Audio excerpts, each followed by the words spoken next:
Hello, hello, and welcome to the Rise of the Womb Oracle Summit. I am your host, Athena Sai, Oracle for the Divine Mother and keeper of the Blue Rose Codes. And today I am so honored to have another Blue Rose priestess with us today, and her name is Rachel Goodwin.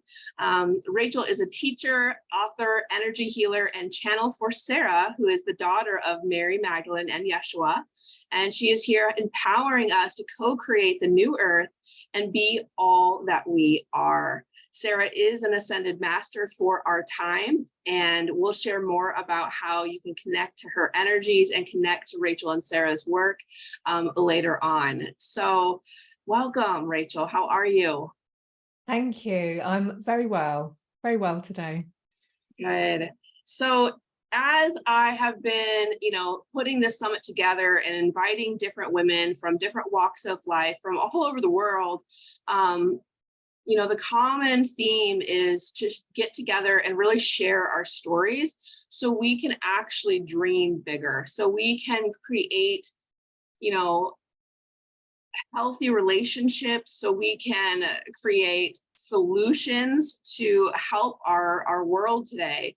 And so as we get started, I know that you, of course, you work with the Ascended Master Sar'h. And so I'd love for you to introduce who she is and why is she here now? Okay, so let me just tune into that question, because I've been working with Sar'h now since 2006. And it's been really intense. And I could now just spend the next 5 hours answering that question. So let me just tune in and see what wants to come through today for, the people who are going to be watching this. Let's have a little feel.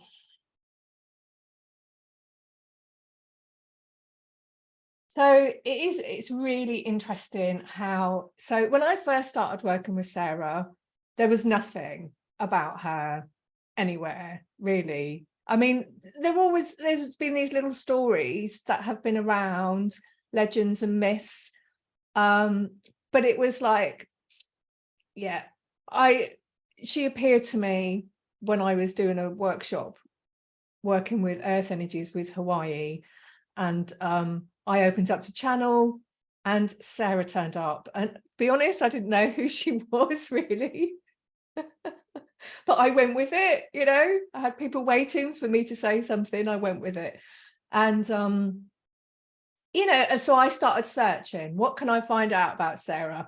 Not a lot, actually. So for many years, I was felt a bit lonely.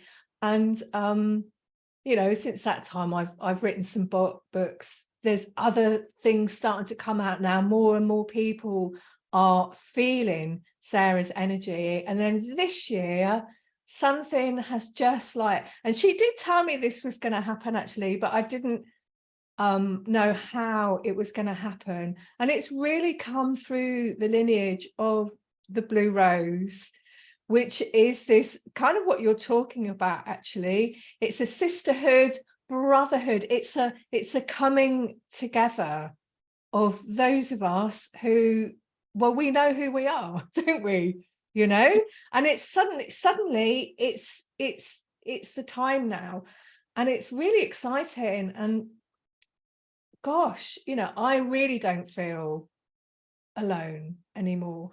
I mean, I was a priestess, initiated about 21 or 22 years ago. So I had my goddess community, but the whole Sar'h thing, I was always a bit lonely with that. I can absolutely relate to that, because I started, so I work a lot with the DNA, and I help people to activate their, crystalline DNA. And as I started to do that in 2019, I started to see these color codes that were coming in, and the blue rose just bloomed within my own DNA. And I was out there trying to search for it. And I'm I could find, like you said, a snippet here and a little bit here. And so through my own, my own oracular visions and knowings and I even had, and I explained this in another video that I did an interview for, but I'll just share it with you, is that I had a quantum hypnosis session, and I was asking him, like, I'm having all these memories and these visions, can we somehow weave them together? And what happened is I went even back to Sar'h, the matriarch, and then I went to Mother Mary, and then I went to Mary Magdalene, and then it was Sar'h. And I was like, I know I'm not these people, so what is happening? And basically the message was that it's the living lineage of Sophionic Christed light, and how it's moving through. And so I was someone who carried that codex within my DNA to open up to that in this life, and it came through that blue rose, and how every petal can be potentially a different hue, and like you said, it's the gathering of all of us together who have done this work for what seems like lifetimes, and it's like it's a pivotal point that we're bringing it together now, so we're really fully blooming and no longer like hiding. And so I feel that too, because I was like, there is no one out here, and I'm talking about it online, and people are like, we don't know what I'm talking about.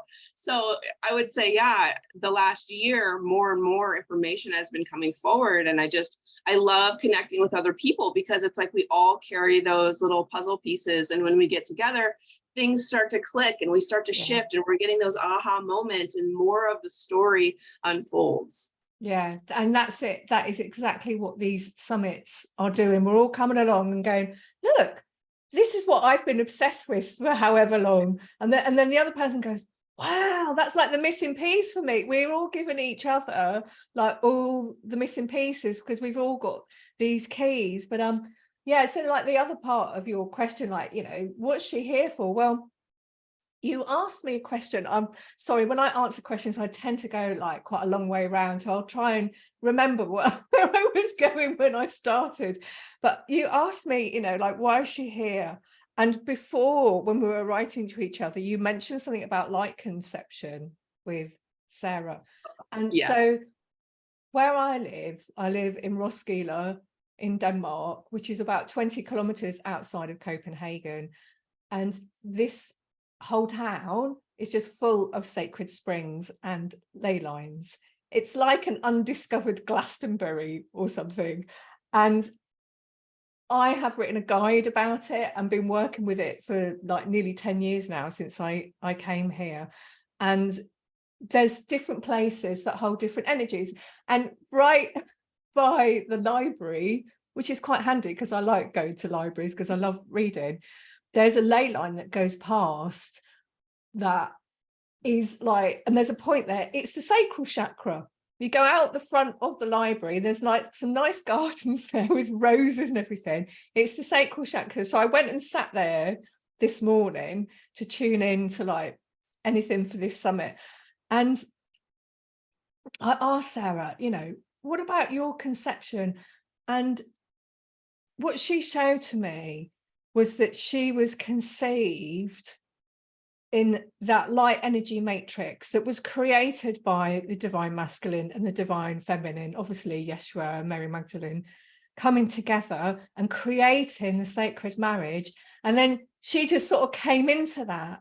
And although it might seem quite obvious what I'm saying, that was actually new to me because I've always, you know, I experienced Sar'h as an energy, you know, not really so much going into like the personal details of her. I experienced her as this energy of oneness that is just so profound.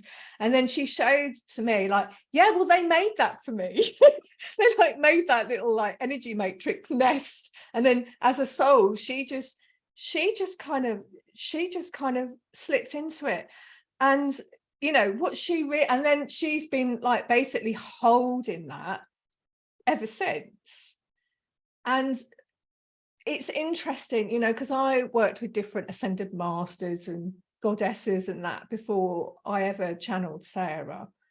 And what I have found different about her is she's in the etheric. And it's kind of taken me years to like, and I still obviously don't fully understand it, But it took me years to sort of think, well, what I just know she's in the etheric, she's in the etheric. Whereas like if I want to contact another ascended master, I have to raise my consciousness up really, really high to meet them. They're not in the etheric, they're like way, way beyond. But she's here as an ascended master for our time. She's like the next generation, you know, when you have to kind of hand it over to the younger people. she's like that, and she holds the blueprint of the new earth and of the new humanity. So like if you call her in, she will start with like sympathetic resonance, start affecting your DNA. You will start like vibrating with what she's holding. So I mean, there's so much to her, but I mean, that's how I really see her. It's like a new earth ascended master, basically. Yeah, and it almost feels like, as you were saying that, well, one, I got teary-eyed when you were talking about her light conception. Like every part of my body just knew that was truth. Like I cry when it's truth and I get full body tingles. So I was like, okay, like just feeling that energy is incredible. And the other part that you said about how she's in the etheric, you know, a lot of things that I've been connecting to is the nature realms and how they're supporting us. And they are in this, you know, you can say 5D, 6D kind of realm. And so I'm wondering, you know, if Sar'h is holding, you know, like that 5D principle for us, because, you know, a lot of people aren't maybe at a level that they can access those higher dimensions yet, because they're still working on, you know, their everyday problems, and they're still working on clearing and really, you know, opening up to that. And so maybe she's one that's an easier access point for us, absolutely, because like the work we do with her, it's all about, because that's, you know, she's like taught me systems that I've taught other people. So she's got a healing system, she's got a way of like, we can open up power places on the earth, and it's all about grounding this down into the new earth grid, because then it's much more accessible to all of us. We don't have to go into these high states of consciousness, because we can't walk around like, you know, in these high meditational states, but it's all about embodied ascension. You know, we are, and that was one of the first challenge she ever gave to me was, you know, I am not about ascending so that we can get off the planet and never come back.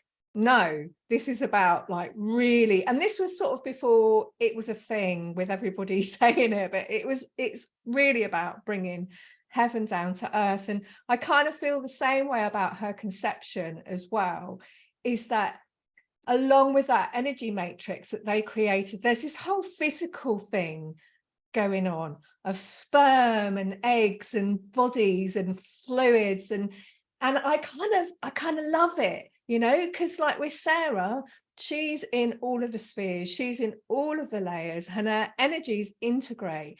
So with her, it can all be there at the same time. You don't have to have just this bit, or this bit, or this is not very nice, or this is much better. It's like, no, it's embodied ascension. So I'm like really aware of kind of all the juiciness of it all as well. I know, I love that. I love that. And I feel like what you're saying, you know, the actual conception part of it, because there's been times where I've been working with like Hathor, I've been working with her a lot lately. And, you know, that sensual, sexual, juicy play, fun, embodied kind of priestesshood, right? Like when you're really embodying all of that, like you're channeling from, yes, you're opening your channel, that oracular ability, but it's coming straight into the womb, which is that, you know, it's the sensuality, it's the sexuality, it's a creative expression. And so it's like, yes, okay, absolutely, we can work with those higher chakras, but we got to bring them down into the body, into the womb, and that's where we're literally birthing new life. And I mean, both physically and energetically, right? We're, and our creations are like this summit and the books that you were writing, and you know, I've had some artists on here, and so it's like we are all creating in our own unique way, and that is part of that embodiment. We're bringing it in, we're feeling it, we're in it, right? And then we are allowing ourselves to creatively express what is lighting us up, what's on our heart. Yeah, absolutely. It's so beautiful. So let's talk a little bit about, what does the actual term womb oracle stir within you? Well, so when I did my priestess training back in the, I guess, gosh, yeah, I can't even remember the year, but yeah, it was just before I got pregnant with my first son, and he's going to be 21 this year. So it was not a thing to be a priestess. Like, nobody had ever really heard of it, especially in the UK. You were probably a bit ahead of us in the States. I don't know. But I really got called. I really got called to it. But that kind of language wasn't around then, these are very kind of, like, to me, at the risk of sounding like quite old, it's kind of new language, if you like. But I understand it instinctively. And what comes up for me is the history of how things have been, where women have been shamed for childbirth, even. You were impure after you'd had a baby, and how anything that was divine feminine, whether it was black cats, the number 13, being a magical person, i.e. a witch, any of these things, they were all made profane and hideous and ugly, and the amount of shame that we've all carried about that, and still do, a lot of us. And so to me, that kind of womb oracle thing, it's like, it's the healing to that. It's the saying, actually, all this of the divine feminine, there's a gorgeousness to it. Your bodies are beautiful. Your divine feminine gifts of prophecy, of healing, of divination, this is all sacred. It's sort of, yeah, it's the balance to all of that and all of that and all of that, which, we all know about. And it's not been great, has it? Oh, no. And some of us are having those memories, right? And we're remembering, and it's coming up for us to acknowledge and accept in a way. And then also, like you said, the healing of it, and coming together and just being like, standing up for what we believe is true, and not allowing fear or guilt or shame to stop us from really fulfilling our heart's desires. And again, like, honoring our bodies for where they are now, like today in this moment, honoring just how far we've come as, a collective, as, all beings, really, not just the feminine body, but all beings, and however they, however they identify themselves, like, not to be ashamed of who we are, and to allow, because when we do that work, that's when the magic really starts. That's when, and I see this, like, I do have those visions and things like that. And so I see us walking together. Literally, the power of the womb is going to be changing the planet. Like, that is where we literally are birthing it. So we have to do that internal work so we can birth this new reality, and we can start to dream bigger and find those solutions. Yeah, and I really do believe, like, the way, because, like, I work, quite mechanically, if you like, with the energy body. I sort of see it like a car mechanic would. It's like, that bit's there, no, right, let's upgrade this thing. And men and women, we all have a holy womb. We all have a sacred womb that we are giving birth to, like, within our energy bodies. And that's another thing that Sarah's really done for me, because she holds the divine masculine and the divine feminine, as do we all, but she's holding it, like, in oneness.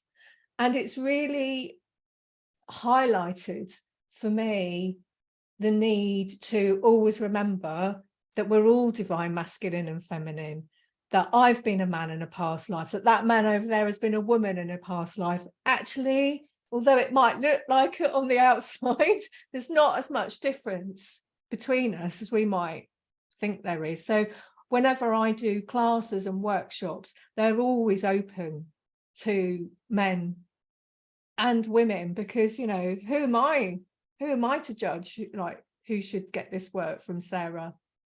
Definitely Absolutely. not. Yeah. And something that is coming in is, you know, we were all first that one cell, right? We were all that one cell, and then we split into the two, right? And you have the two flower of lives behind you, right? So it's like, you know, we all were that one, and so remembering that oneness, right? And that's how it was coming in that cell, like we were that cell, and then we split, but we're still that cell. That original cell. That's it. And yeah, I mean, I'm here today celebrating the divine feminine, and I do think those two flower lives, but they're like two breasts, you know. And I'm like, yes, I kind of like that. But I'm not saying that other people shouldn't do just female or just male things, because actually there's a real beauty in just celebrating that side of it. But for me, as kind of a ambassador, I guess, for Sar'h, she is all about that kind of, you know, standing up for like bisexual people who don't want to say what their gender is, you know, whatever kind of words you use. She's really kind of in that energy as well, which is really interesting. She feels like a liberator, kind of like the Magdalene energy as a liberator, right? The tower is like Magdalene is known as the tower, right? And that strength and that fierceness when needed, kind of that Kali energy. And Sar'h can feel like that too. Do you feel like she? Yeah. I know. I've written about this in my second book, which is Weaving the Strands of Sar'h. There is actually something called a daughter archetype, which has been written about by a Danish Jungian psychoanalyst. My husband trained, Thomas, he works at a university as a researcher, but he trained as a Jungian psychoanalyst, which is like, in the university world, this is a wild and amazing thing. They only do Freud, really. Jung is like, no. But anyway, so like he's living on the edge being a Jungian psychoanalyst. And he told me about this lady's work, and I was like, oh my god, this is so interesting. And I quote her in my book. But like, if you look at people like Katniss, like in the Hunger Games, she is the daughter archetype, like these young women who are just, you know, and it's the maiden as well, like containing everything within themselves, the masculine and the feminine, and they're fierce. The Whale Rider, that's another one. If you've seen that one, it's New Zealand. Yeah, I know. I've seen it a few times, mainly crying the whole way through. You know, it's like they are just going to do what they are going to do, and they're going to be vulnerable while they're doing it. They're still going to have their emotions. They're still going to cry, but they are so fierce. Yeah, and I see that happening within all of us. You know, like we're shifting slowly the dynamics of how to be and how to work with our emotions and how to stand up. And I really do feel like that's that next level that many, not all, but many of humanity are kind of moving into, is that embodiment of, like you said, all of it: the shadow, the light, the vulnerability, the strength, the power, the wisdom, the grace, the love, all of it. Yeah, and we all have access to that archetype, whatever age we are. We don't have to be young, which is good. And let's just say, like, a young person can have access to the crone archetype and be able to like pull on that energy. You know, we all have it within us. Oh, I love that so much. So why, I mean, we kind of spoke of some of this earlier, but why do you think the power of the womb is rising? Because like you said, like, you know, 20 years ago that wasn't such a big thing, and now it really is. So why do you feel like it's rising now? I think it is, you know, it's a healing thing. It's time to like heal from being so disassociated from our bodies. I mean, like, I know that I have been, and I know it's partly due to past lives in, Christian sects that were very, they split it. They split that divine away from matter, basically. And, it was what it was, but it's not helpful to us now. And actually, what's been really helpful for me is working with Old Norse cosmology and Old Norse spirituality, which I've done because I ended up living in Denmark, and I was like, wow, I got to find out something in this country that I can connect to. And that's my way into things, is spirituality, and the Old Norse, they considered the body as part of the soul. It's like, there's all these different parts of the soul, and the body is one of them. It's not separate. It's like, and that just such a simple concept. I was like, oh yeah. Now I get it. And that really like profoundly changed my life. So I've gone off a bit there. What was your question again? Oh, just why do you feel like the power of the womb is coming up so strongly now? Yeah. And because we're manifesting the new earth, where are we going to manifest it through? Well, we're going, we give birth to things through our wombs, don't we? So yeah, I think that's why. Yeah, that's beautiful. And I just want to kind of go back a little bit, because I just love synchronicities, because, as you put things like this together, you connect with other people, you start to see the threads.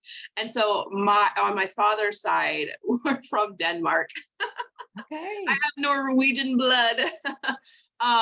Well, part of it. And I even named my daughter Freya. So honoring that lineage as well. So I love that you're there and that you're on the lands and you're working with it, because I just think that's so amazing. Yeah, and they're very present in the land. I call them save coners. They were like, saver is like the word for like what we would call Nordic shamanism or Nordic witchcraft. And actually we still know a lot about it from the Eddas and the texts that were written in Iceland, sort of 11th, 12th, 13th century. But they're very, very present. And it was really surprising to me when I came here that, one, they were aware of me. Two, because prophecy was really their thing. They were really specialized in it. They knew about us. They knew they could see where things were going and how things were happening. And three, there's all sorts of energies that are really opening up in Scandinavia now that have just been waiting for the right time. And it is like a few years ago, I could just see like waves of light coming across the landscape. I was like, wow, this is incredible. And I spoke to other people as well who said the same thing. And I was so relieved, because, sometimes I do think perhaps sometimes I'm just wishing things into being. It's good to have confirmation, isn't it? That, you're just like, oh, I'd really like there to be waves of light, so that's what I'm seeing, kind of thing, But yeah, when I came here, I had no idea really what I'd come, apart from the fact that I'd married a Dane and he couldn't get work in the UK, so we sort of ended up, and we've got a son. Sort of ended up having to come here against my will in many ways. And then years later, because I did DNA tests, I found out that I am like quite a lot Irish and Scottish and some English, and then a little bit of Danish, Swedish, and a little bit of Norwegian as well. And I was like, wow, I never would have guessed that. But with the Irish, there is a lot of Scandinavian, often because there were so many Vikings in Ireland. I love that. And I know, I've never actually been there. The closest I was Germany. But I've had these moments where, I can feel the lands over there like activating, or like I was having very vivid dreams about the Selkies, which is big in that area. And like I had to dig into those stories and clearing my own ancestry who may have done harm to, they're myths, but are they really, in that etheric kind of energy, and starting to really clear that out of my own genetics, and coming into right relationship with the water and the land and the beings of both, right? The beings of the waters and the land. So yeah, I was the same way. I'm like, am I making this up? Like, why is this coming on so strongly? And then, some things happened. My dad actually ended up going into the hospital, and I did a lot of shamanic clearing work on him when he was there, and it all just unfolded. And I was like, okay, this is what we're doing now. So yeah. Amazing. And then because kind of when I look at all my books from my old goddess days, although to be honest, I didn't read any books for quite a few years when I did my training. It was all experiential. There was nothing about Scandinavia in them. It was like that bit was completely missed out. And I do think there's been a bit of a language problem, because it is quite challenging to learn Scandinavian. Well, just speaking for myself, it's quite challenging for me to learn Scandinavian languages. But when I came here, Spirit told me, make your own set of runes. And I was like, really? I had no interest in runes at all. And they said, rather grandly, I thought, it will be your power. And I was like, all right. And I mainly did it because I'm a stone collector. And I know there'll be a lot of people listening going, oh yes, I do that. Like wherever I go around the world, I pick up stones and I bring them home, and they kind of live with me. And I took all these stones and I drew runes on them one by one. And I didn't have a clue what they meant. And I tried to learn through books. No, it didn't work. And that's how I got into, say, the Nordic shamanism. I found a course with a woman called Imelda Almqvist, who's a wonderful teacher. And she taught us how to journey with the runes. And that's how you get to know them. And I also learned their meanings through a system that's sort of come through Sweden. So it is modern, but it's very, very based on the old stuff. So it doesn't have, I do find a lot of rune interpretation. Sorry, I know I'm going off the point here. I got into runes, didn't I? I love it. I love all this. A lot of rune interpretations in the modern world are very influenced by Wicca and, Kabbalah and all sorts of things, and it changes the energy of it. So I was really, really happy to learn this. It's called the Uthark, because you actually start with which is like this portal and this gate. But I mean, it is relevant to what I'm saying, because what I have found is like Sar'h has taught me to use these for working with earth energies. And then when I started working with the blue rose, they said sit and channel a meaning for each rune through this vibration and ray of the blue rose, which I did. And it's just the most useful thing ever, because it bridges that gap between heaven and earth, which is, it's not an easy thing to do. You really need tools and systems to like help you do it, because we still have a long way to go. Oh my gosh, I just adore everything you said. Because I also have been working with runes just here and there, but the way that you're saying how you really made it your own, and with that vibration of the blue rose just felt so powerful. And I literally was seeing like geometries as you were like, sitting, and I was seeing these like circles of runes around you, and they're all clicking into place, and whatever's happening, I'm not sure, but I just saw this amazing visual as you're speaking that. So thank you. That felt really beautiful and powerful. And just one last thing about the Norse thing, there's so much divine feminine in there that we, haven't kind of realized, because all the academics that wrote about it in days gone by were men. And they talked about Odin ever such a lot. And there's so much divine feminine stuff in there. And one of the things that I really love is the Norns, who are the mistresses of the weave, and they keep everything balanced.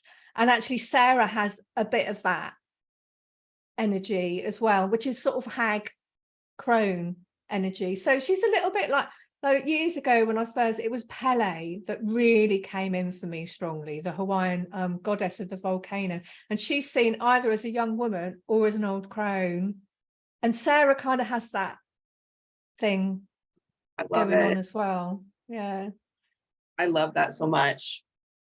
So what do you feel is possible as we gather together and share our stories? Well, I mean, like, speaking from my own experience, the magic happens. Because, like, if you're only seeing one bit of the picture, you think that's all there is. And then when you come together, and there is something that is just really powerfully magnifying it this year, I think.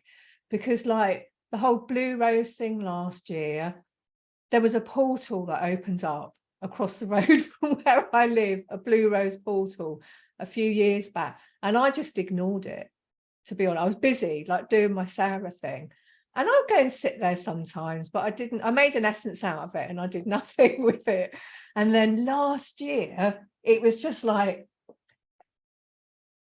do something. And I had to keep going and sitting there. There's actually a bench where this portal is, which is very convenient for me, I think. And I just kept going and sitting there day after day after day. I was just obsessed with it. And then all this information started coming through. But because I've been doing like a 4-month training this year that we're nearly at the end of, one of the two huge things, I mean, there's so many huge things about it, because there's the whole cosmic thing. It's just gorgeous. But the love, the heart opening thing, because, like, when you come into this lineage of this training course, it's like you're coming into this, like, Blue Rose cauldron, and you're just sort of like immersed in all of these energies. But it's the it's being in the circle. Suddenly you've got all this support around you. And so Sar'h is the keeper of the Blue Rose flame. And it's really that thing about her holding the blueprint for humanity and being the next generation. Because, you know, actually the Blue Rose lineage is the Blue Rose lineage. They're all holding it together. But it's like they're honoring her and saying, you know, they are the ones that are going to take this forward now. It is like the younger people. And I think, and, you know, I honestly don't sit and channel lots of stuff about her life as Sar'h, because I'm so busy working with the things, the systems, and, you know, I'm a teacher of metaphysics. I'm so busy teaching these things that she's shared with me. And there's a lot of people who want to believe this story about her or want to believe that story about her. And I don't really want to get in the way. So I do get things like occasionally from her, but it's not, you know, it's really not my focus, you know. But I do get the feeling that she had some intense periods of loneliness, like a lot more than you would, you know, sort of expect in an average life. And since I've been working with her, like in this Blue Rose thing, there's just so much healing. And, you know, I think people think ascended masters are like completely healed when they ascend. No, they don't. They're not. They get to good enough. You know, there's no one that can heal everything, because that is not where we are on the earth plane at the moment. There's wounds that we're all sharing, you know, in our bodies. And so there's things that I call like the Sar'h wound, and this loneliness, this being isolated is one of them. And since this whole Blue Rose thing's happening this year, and, you know, I really think this is all about divine timing, and this is because the energies, this is how they're weaving together now. She's just so much more joyous, and like her healing is our healing as well. And I really think there's a huge shift going on where us all just doing things individually and feeling split and separated and like, oh God, there's no one around me for 50 miles that would understand what the words rose priestess meant or womb oracle. You know what I mean? It's like suddenly, and it's that oneness. She holds that oneness energy. It's just beautiful. Yeah, and so much of that I can relate to too, like feeling that loneliness and feeling, but also this inner call to like gather people, like there are other people out there. And when we sit in those ceremonies and we work with these technologies and these teachings, like so much opens up for us. And it's just, it is so beautiful. I started, with COVID and things like that, I of course didn't run so much in-person stuff, but I started doing in-person classes and workshops again. And I'm doing a lot of like cacao and blue lotus ceremonies. And it's just, when we get together, the magic is amplified, and the healing work that we can do on the individual and as well as the collective level are just insane. Like, it's amazing what we can do and what we can remember and what we can access when we are together. And so, yeah, I feel like that, that old way of being, it's just one-on-one, or, like even the one-on-one sessions and things that I offer, like that's even slowed down. And I'm not the only one who said that. It's a lot of like, it's that group camaraderie that wants to come together and start to birth, right? Co-create and have a very synergistic way of operating. So it's not like hierarchical. It's like 5 a.m. here. Pardon my language. You're doing very well, considering it's 5 a.m. Yeah. Well, it's 6 now, I guess I should say. but yeah, so that, it's no longer like, top of the pyramid. It's all of us rising together and we've said it before, holding all those pieces together and activating so much within ourselves. And I just love those messages that you're bringing forward, because it's needed. It absolutely is needed right now. We don't have to do this work alone. We're not meant to live alone and have that achy, lonely heart. We're meant to connect, and we're meant to share, and we're meant to live and breathe and love and create together. Yeah. And when you said that about the hierarchical kind of triangle, it reminded me. So in my 20s, I trained as a psychiatric nurse in the UK, and I went for a job. It was a new service. They've closed it again now, as so many of these things have been cut, which is a tragedy. But it was called the Women's Service, and it was an alternative to women having mental health crisis. So they didn't have to go into hospital and go onto an acute psychiatric ward, which, quite big in personal spaces. So it was a house for women in mental health crisis. So I applied for the job as like the assistant manager, like clinical charge nurse. And the presentation I gave that got me the job basically was, I talked about, that hierarchy being the masculine system. And then I can't remember the name of it, but I found this model about a feminine system of management, and it was in a circle, and the leaders are in the middle, and they can move in and out of that circle so easily and so effortlessly. There's no distance, And I often think of circles as well. And, when we're talking about, what are these summits for and why is it? Well, because we're each a piece in that circle. We're each a little dot.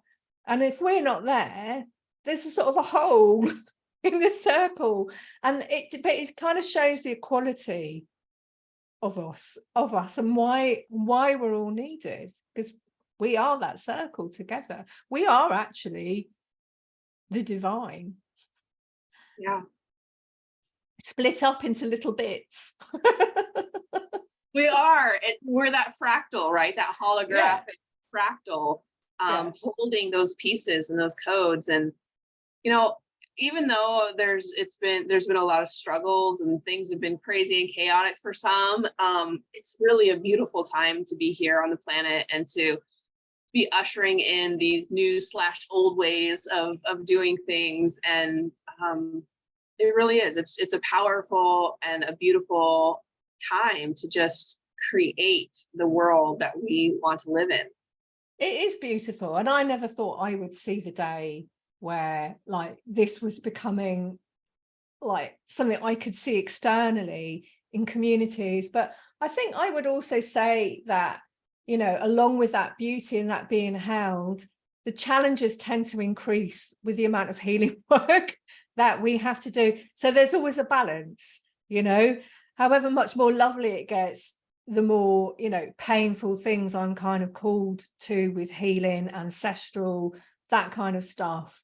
And I see that with the people, you know, my students as well. We're kind of all experiencing, and I could say it was the best of times and the worst of times, but that sounds a bit kind of negative. But there is a kind of a truth to that as well, and I think it's really important to acknowledge that, because if we don't have each other, it's going to be pretty shit. Actually, we need to hold each other, because there's like times where I can't stand, or there's times where you can't stand, but someone else will have the strength to just go, don't worry, I'll hold you for a while, you know.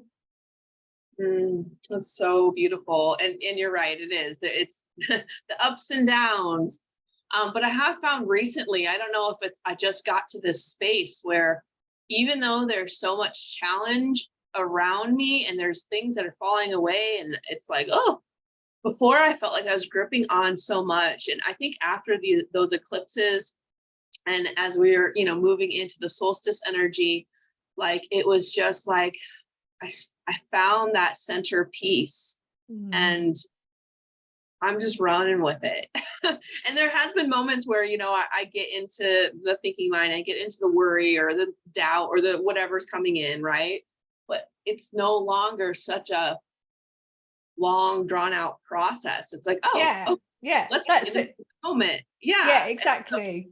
Yeah, exactly. Tools, you know, all the tools that we have when we share together and learn those tools from one another, it really does help us find that center space and find that inner peace and be like, okay, I'm all right right now, I'm okay. Yeah, and I mean, this is such a collective thing, like we're going through. Like, I mean, the same with me, like I get into this whatever, you know, anxiety state, and then I notice it, maybe not right in that minute, but fairly soon, and then really miraculously I do something about it that makes it better, or I go and find someone else that can help me, you know. It's like, yeah, things are really, really shifting. Yeah, it's so beautiful. So and maybe this is a space that if you would like to bring in Sar'h, because the next question that I was going to ask you is, do you have a message for humanity at this time? I know. No pressure. Well, and if this helps narrow it down, this summit will be, of course, launching July 22nd, which is Magdalene Feast Day, and it's going to the 27th, which is the opening of Lions Gate. So I don't know if you want to feel into those energies or the present energies or whatever she wants to bring forward. If you want to open the space and share, that would be amazing.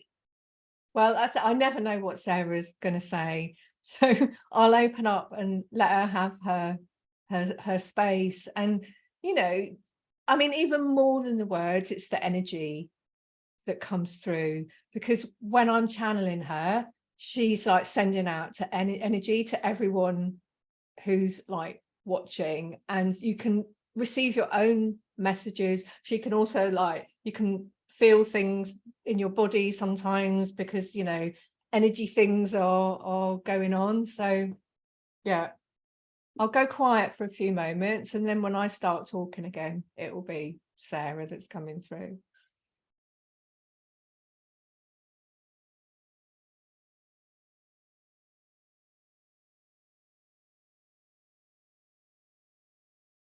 Welcome, welcome. I am Sar'h. Blessings to you this day. As has been mentioned, right now, I have a great feeling of joy in my heart as the archetypal energy that I represent, that I am a face for. The green, the life force itself, can in so many ways be seen as the energy of the new earth in its purest and most delightful energy. The joy is there because I can feel it spreading out exponentially across the earth through the energy networks of the ascended Gaia. And remember, these earth grids, they are part of her energy. They are part of her energy body. They are her gift to you, but you are the conduits between heaven and earth, and it is in your power to help anchor in the new earth energies into that grid, that energy body of the ascended Gaia. There was a very close working relationship between myself and my mother, the Magdalene. And for many years, I served her as handmaiden. She gave me my foundation in my healing work.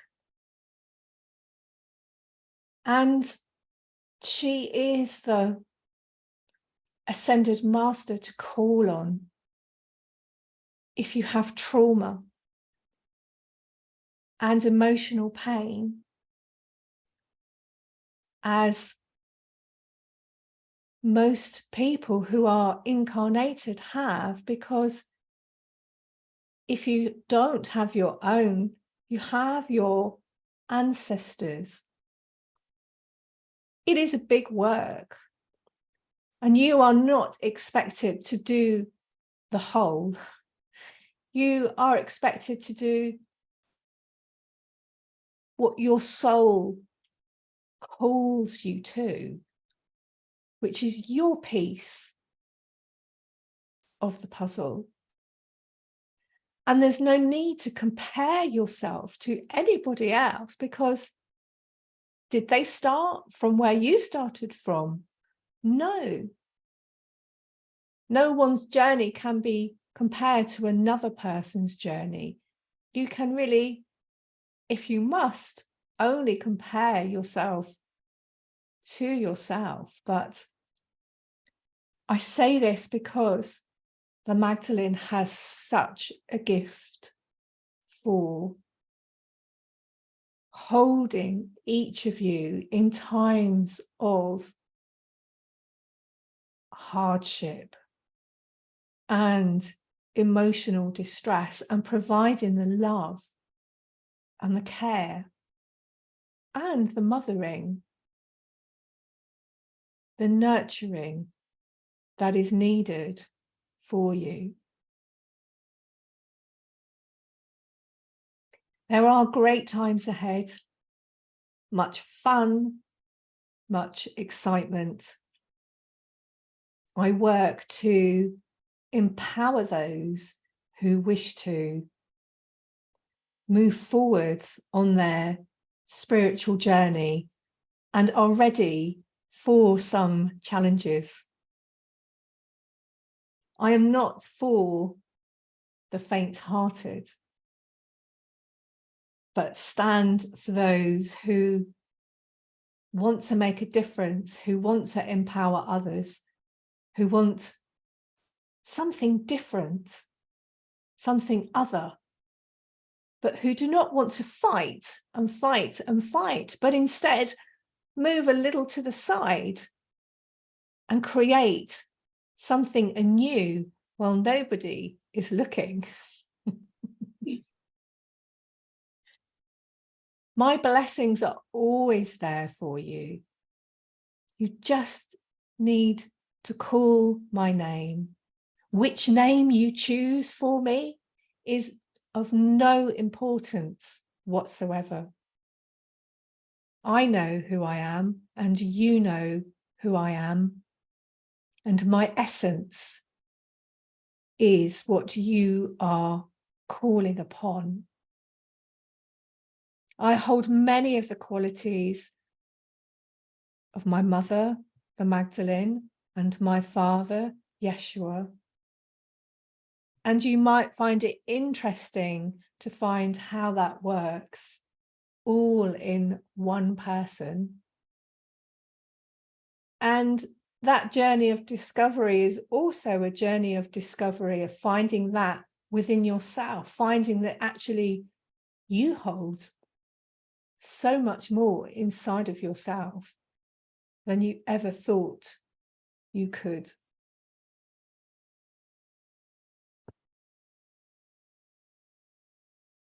The last thing that I would say to you today is to remember the power of your imagination, to take some time, even just moments each day, to imagine how it would feel, how it would look. If all the problems in your life went away, how would that feel for you? How would the world be, the earth, if she was pure and pristine and unharmed once again? If the seas were pure and clean and the earth, land itself, carried no heaviness of past trauma? Allowing yourself to imagine these possibilities creates pathways of light that brings that future towards you. You are each a magical being with so much power. And in fact, when you find yourself down in the dumps and worrying about how things are, notice your thoughts and then turn those thoughts into the positive opposite. How would it be if things were the polar opposite? And then imagine them. Imagine how that would feel. It will aid the earth and humanity very much. Just to do this for a few moments here and there. And I ask that you remember my words, even as my blessings rain down upon you right now. And in reality, in every moment and in every day, you are blessed. I am Sarah, and my blessings are with you. Blessed be, blessed be, blessed be. Amen.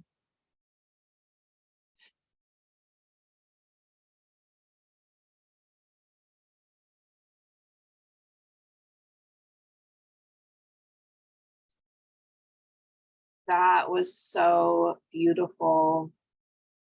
I could feel all of that and those messages, just, to imagine and to dream bigger and to, kind of flip the script on what is it that we want to create, not so much focusing on what isn't working, but focusing on what we really want. And it's just that simple, isn't it? I mean, It really. is. Yeah, it is. And it's that thing of like, you allow yourself to grieve, you allow yourself to have those feelings, and then you go, okay, and now I'm going to focus on what would it look like. So there's that balance again. You need both of those things. And she's a bit of an eco warrior, really, Sarah. I love that. And I think that's amazing. That's so amazing. Thank you so much for sharing that with us here. So the last thing I want to speak of is, what are you currently working on and how can people connect with you? Yeah, so I've had a really exciting time this year because the Blue Rose energy just zoomed up at the end of last year and took hold of me and has been like carrying me along through 2023, and hence I've got blue hair. My whole life has just sort of turned into a blue rose thing, and it's been wonderful for me because, you know, Sarah's in there, but I love working with all of the other energies as well, and Mother Mary and Isis and Sophia, so much like Egyptian star cosmic energy. So I have been like obsessed with that and working with all of that this year, and yeah, bringing through like the Blue Rose oracle runes and like sharing it with other people, and teaching it. And that group has been like a living embodiment of this sort of like this supportive energy, and it's our last week next week, and they're like so sad. They're like, no, can we keep going? I'm like, well, I do need a summer holiday. Just do a 2.0 version.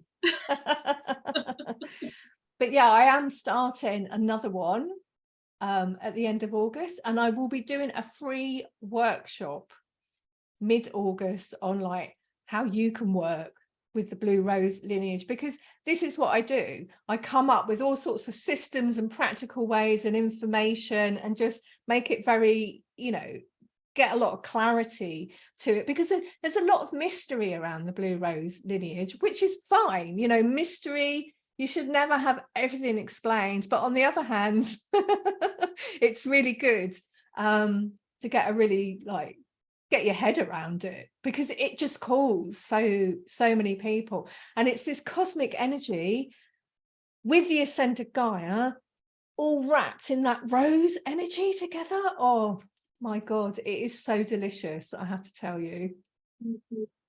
Oh, I love that. Yeah, I can relate working with the rose. 2022 is when it hit me in the face. Yeah. So, oh, I love all of that. And can you share out your Facebook group name? Yeah. So my website is rachelgoodwin.dk, because I'm in Denmark, and I have 2 Facebook groups: Sarah's Sacred Circle, and then the Blue Rose Flame. Although I think I'm going to change that to Blue Rose Lineage, because the Blue Rose Flame, it's like the essence of the energy, but the lineage, it just holds all of that kind of lovely, yeah, gorgeousness that we need it so much, don't we? That feeling of coming together. I also have a Patreon page as well where I do stuff. Also have a podcast. You can find it all on my website. Yeah, I do too much, really. I can't stop myself. I get too enthusiastic. That's when you're tapping into the creation power of love. Like, that's the pure original creation codes, when you just are creating because you're excited, right? That's how we're supposed to be creating, from that joy and that bliss, and, you know, like, we're just going with it, see what happens. Oh, that's so beautiful. All right, well, I just want to say again, thank you so much for sharing, you know, those messages and your information and your wisdom and the stories. And I'm so glad that we got to connect in this way, and that, you know, we're all rising together, and it, you know, it just takes one step at a time, one day at a time, one thought at a time. And so I just want to honor you for the work that you're doing and just say thank you. It's been really great talking to you today. That went in like, was that 2 minutes ago we started? I don't know. That was really fun. Thank you so much. You are so welcome. Thank you.